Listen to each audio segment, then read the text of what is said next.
Hello everybody, welcome back to the table. Today we're going to start working on Scenario 2 for Heroes of Stalingrad. Now Scenario 2 is called Not One Step Back. It happens in all wars that given orders are sometimes unclear. Stick around and see what happens if, on top of everything else, soldiers from one side receive the orders actually intended for their enemies, and vice versa. Alright, so let's see what happens there. Now, I've got the map set up here, and it's going to be CB2A and CB6A. That's what these are. So you've got crumbly building here, crumbly building here. And this is great because this will be my first use of the offset tiles. So there was a rule insert for that to explain how to use the offset tiles, which will affect, like what is considered adjacent. It affects grenade throwing and some other things. So we'll give that a run and see what that affects. The objective is going to be right there, because what it says is end of game and victory. The player who controls the objective wins the game. If nobody is won by the end of turn 6, the match is a draw. And to own the objective is to have a unit adjacent to it. And then at the end of the turn, if you're there, you win. Now, the recruitment of the armies, that's the big thing to talk about. So this is more of going to be a setting up for the game. Once we've kind of gone over the force deployment areas, things like that, what units are fighting, then we'll come back with another video that shows the actual playthrough. So let's start with that. What I've got here, I've gotten them off to the side. Where are we at? We're semi-zoomed in. What I will do, let's do this. Let's move these two tiles, and I think we're going to zoom in just a little bit, and maybe that will help you see the units that we're going to have today. Yeah, that'll make that a little bit better. Alright, now this is going off of Scenario 2 deployment. It's just basically gave me these two tiles, and from there I just picked all the troops associated with this recruitment. So this is the Volga Rifle Battalion, Regiment 650 of the 138th Rifle Division. And it does give us 3 grenades. So I got 3 grenade tokens right there, which is great because the offset building had special grenade rules. This is, I guess, yeah, it says LTD. I'm not sure how you would say that in Russian, but I guess this is Lieutenant Yuri. So we've got him. Oh, this is a comment that was made. I had just done responding to comment video, and this is something I did forget. It was pointed out to me that don't be afraid to use your leaders because they have a defense of 6. So they're already kind of difficult to kill. Stick them in cover, and unless somebody has like a really good bonus or something, they're probably going to live. And plus, some of them have 2 sides, so they might take a wound. But again, it takes quite a bit of effort to kill them. So yes, if he dies, you're going to lose that star, so you're going to lose an order token, but they are pretty tough to kill. So, take that for what it's worth. I'm going to make an effort to start using my officers more aggressively just because they are tough. All right, so we got the grenades, and now the base platoon comes with the lieutenant. It has a Frontovic team right here. And just to go over some combat stats, haven't really talked about that before, but essentially if you're not familiar with the system, I'll explain it here on the 1 token, and then it pretty much is the same for everything. Vehicles are similar. You have 1 in assault ability. This dagger means they have assault, so they can initiate a close assault. They can move into another hex that's got a unit and fight, whereas the machine gun unit does not. So it can be assaulted, but it rolls 1 defense die if somebody assaults him. He cannot initiate it. Whereas this can initiate the assault, and they roll 2 dice for the assault. So we'll explain close assault if we get there, but that's what that dagger means. They can initiate assault. And this range indicates how far they can shoot. So they have a range of 4. Then here in the corner, this means they don't have a reverse side. If they take damage, they're going to be wiped out. So you would flip it and they're dead. I guess you could just leave them. They become a crater. Here then is their movement. They can move 3 squares. This is their, I'm going to call it their infantry attack value or soft target attack value. This bottom number is their defense. And then right here at the top, this purple one is their attack value against like light vehicles, jeeps, things like that. And then this is their attack against armored vehicles like actual tanks. What's nice is all the color codes kind of match what you can attack. So for example, this vehicle is going to be in the scenario. This is on the German side. So they have a +1 against purple defense vehicles. And they have a +2 against yellow shielded infantry type units. So this is kind of nice how it all matches up. So if I had, say, this fire team, it would have a +2, and then when shooting at the Frontovic has a 5 defense, but they get a +2. So you would have to roll like a 3 or higher to hit this unit if it was out in the open. So a really easy system to kind of pick up and play, and that's what those values mean. So if it's got an X, that means inherently they have no ability to attack tanks. So you'd have to make sure you get them some sort of anti-tank weapon if it was available. Alright, well then since I've got a vehicle, we'll talk about that. Vehicle is the same thing. You've got their movement, and then one, I forgot off the top of my head what that is, so I'd have to go back and look that up. But this is like suppress, or see, now I gotta go back and look at the different symbols. Let me grab those real quick. Okay, I knew I'd find it. It's just, like I said, it's a lot to remember, but it's easily here in the book.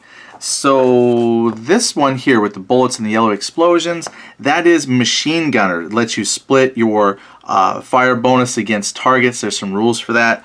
Then the other symbol here, which is the bullets and a down arrow, that is your suppressive fire ability, which, you know, we might use that. And then finally, this one, which I completely forgot about, that is the, I just found it, it's the carry. How many units can ride? And I just had that, and I was going to show it to you. Yeah, right here. It's the transport ability. So the value is how many like unit values they can carry. So a unit that has the death symbol on their visible side or characters count as 1. So this little Jeep, I can put like 1 lieutenant in there, or a unit that's been wounded out and maybe they can escape. So again, the bottom statistics are pretty much the same for everything, and then these symbols on the side is what shows the unique abilities. Oh, and this one here, don't want to forget that. There's a move and fire penalty. So it's got a machine gun on there, so as it's driving around, it can fire at stuff, but with a -2 penalty. And then this is the death symbol I'm talking about. If you see the skull with the little flip thing, circular arrows, that means if it takes damage, you flip it. And in the case of vehicles, it normally becomes a wreck. With infantry type units, if they've got that and you flip them, that's the reduced side. And then if you have the red skull, that means they're eliminated if they take any more damage. Alright, so some of your specialty teams here, well, this fire team could have a flip, but there's like a few specialized weapon teams that don't have a backside, sometimes recon units. Once they're hit, they're gone. Well, I take this here, the DP-28 team. It has the bipod deployment side, or, well, this would mean it's active, so it can move. And if you flip it, this means it's deployed, and then it can use its machine gun ability or its suppressive fire ability, but it can only take 1 point of damage, either side that it's on. So once you flip it, it's done. So that's the basic stats that govern everything in the game. So with this platoon, it had a Frontovic, it also had 2 fire teams, and the lieutenant. If you were playing an open point game system, this unit would cost 55 points, and this is what you get. What you then do later on is you can get these additions that you add to your platoons, and they all have a point value. So like you and your opponent can say, hey, let's play a 150 point game. Cool, you can spend enough points to buy extra gear or units to support your main platoon. In this case, the scenario already has it set, so he gave me a support group. That support group has a fire team, it has the DP-28 team, and it had a fire team. So this has actually got 2 fire teams and a DP-28. So that support group was added to the main platoon in addition to the 3 grenades. And then finally, the heavy machine gun team has a fire team right here. It also comes with a frontovic and a heavy machine gun unit, which also has the active we're moving side with the +1 against infantry units, because there is an assistant loader or someone escorting them. But when they deploy, then they have a nice +3 combat value against infantry. They can move just a little bit. And then the machine gunner and sustained suppressive fire ability. Right, so that is the Russian forces. So let's just set those aside. And then what the Germans are bringing. Oh, and then also though, real quick, that means for this Russian group, they have 3 stars. So these 2 units or spots are filled in.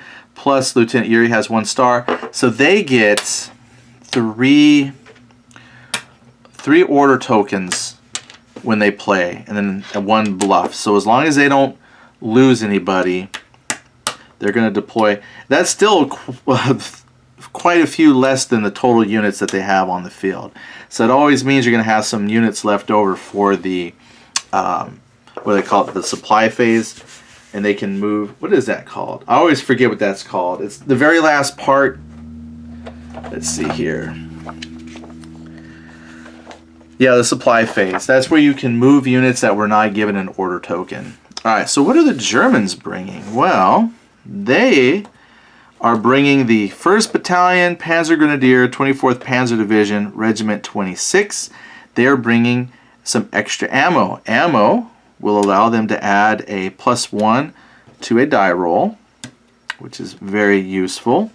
They have, as part of the base platoon, they've got this here. This is Lieutenant Volrath.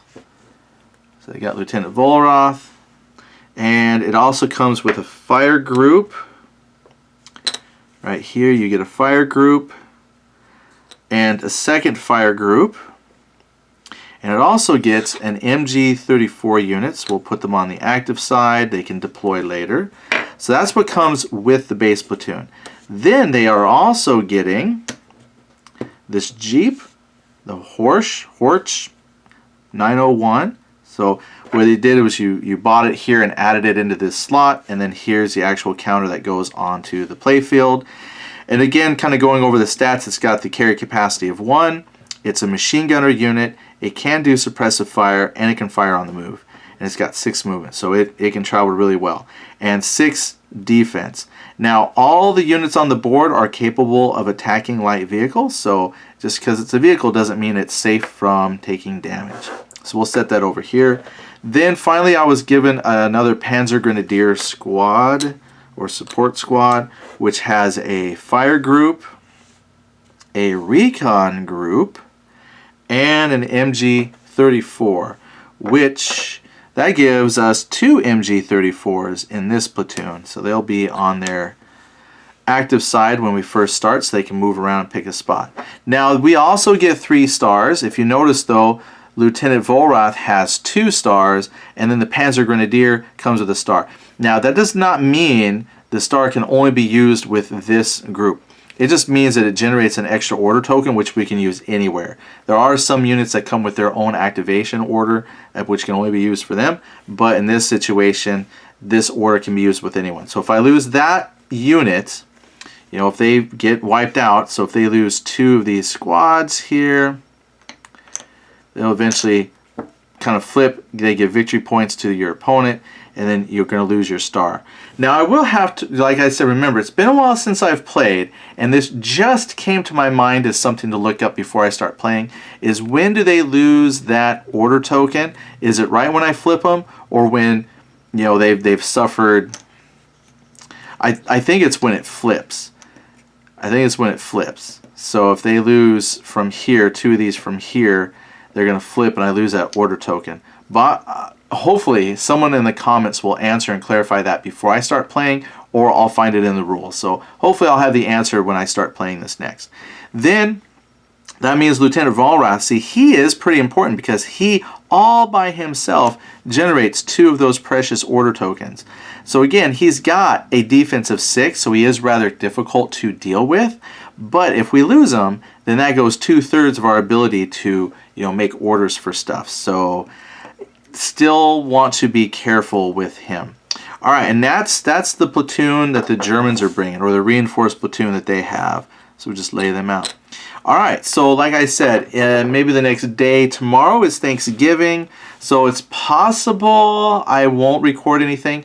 Like, I'm going to post this one probably on Thanksgiving, and then Friday I'll play, and then that's probably what we'll do. So again, happy Thanksgiving if you're watching this. If you don't do Thanksgiving, thanks for watching anyway, and please continue to leave comments. I really appreciate the interaction from the community, and I think that, by leaving comments, even if you don't have much to say, just the fact that you're saying hi and interacting with other people that have turned in, I think that will help foster a nice, friendly environment. Like, I don't ask for anything in return. I've seen a lot of war game channels now that are talking about like their Patreons and things like that. And I know they want to grow their channel financially, but I would rather grow this with people in a community. So please feel free to leave a comment. And even if it's negative, I'll take it. That's fine too, because at least that shows interaction and it shows that you care. You know what I mean? And I'd rather have people at least share maybe what they're unhappy with, me, the game, or whatever. Just, let's have some discussion, and I would appreciate that. So no Patreon or any kind of plug like that, but I will plug that, hey, leave some comments, and let's have some discussions going on with the games that we play. And that's it. Thanks for tuning in, and hopefully next video after this will be the playthrough of scenario number 2. Thanks a lot. Bye-bye.